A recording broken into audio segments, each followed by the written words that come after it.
Welcome to the Great African Leadership Series, where we feature great inspirational speeches and quotes from African leaders. This world is all about branding and marketing. The number one branders in the universe is the United States. They made United States seem like it's the best place in the world to be. It's the land of the free, home of the brave. I go there to find and chase my dreams. We have to be able to tell our own stories.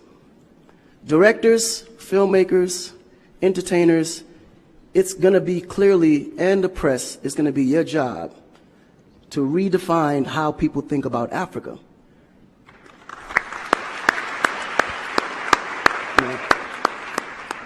Because you're here, you see what's going on. You clearly can see in a vivid picture the good, the bad, and the ugly. What you choose to put out there is what the world is going to get.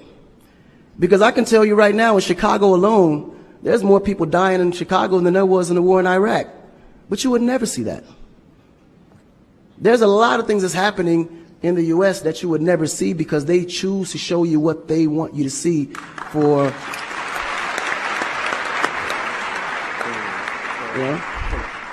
It's about country integrity. You have a certain reputation you have to keep. No one puts their family business out into the street.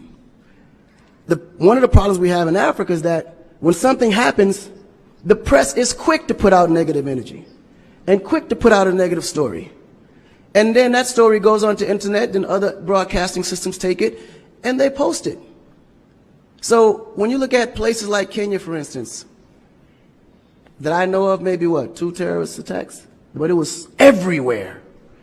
So now people was afraid to go to Kenya because somebody shot up the mall. But then when you look online, there was over 25,000 attacks in the U.S., but you only knew about maybe 5 or 6.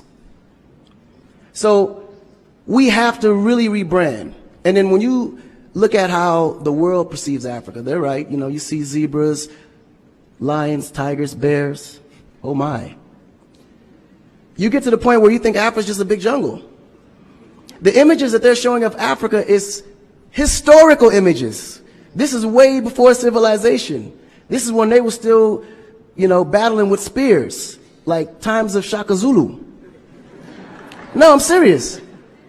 But then when you look at the U.S., they're showing Superman, Batman,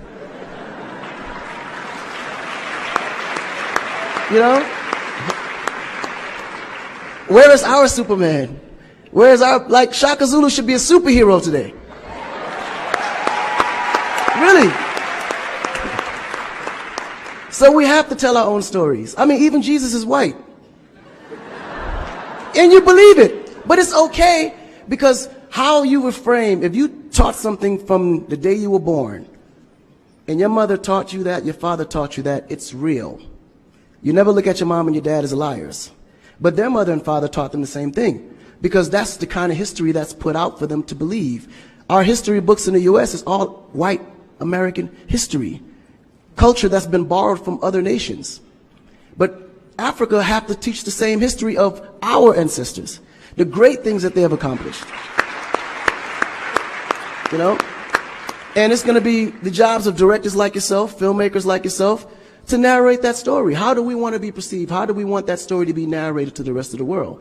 This younger generation, we kind of figured it out. Because now, when you look at hip-hop in America, every rapper is rich. Gold chains, Bentleys, nice girls by the pool with bathing suits in this big mansion. And then, when the video's over, they get on their phone and call an Uber.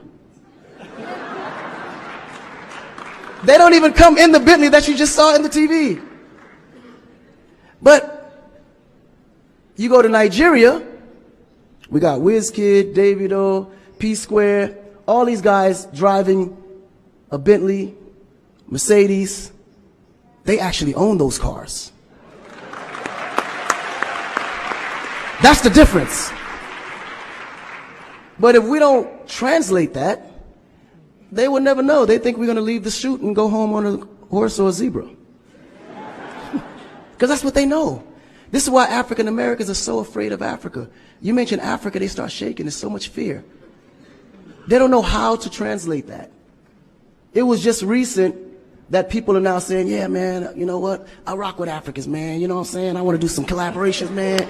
Yo, man, I need an Afrobeat remix, you know what I'm saying? But before, they'd be like, man, I don't know that dude. I'm not putting him on my record.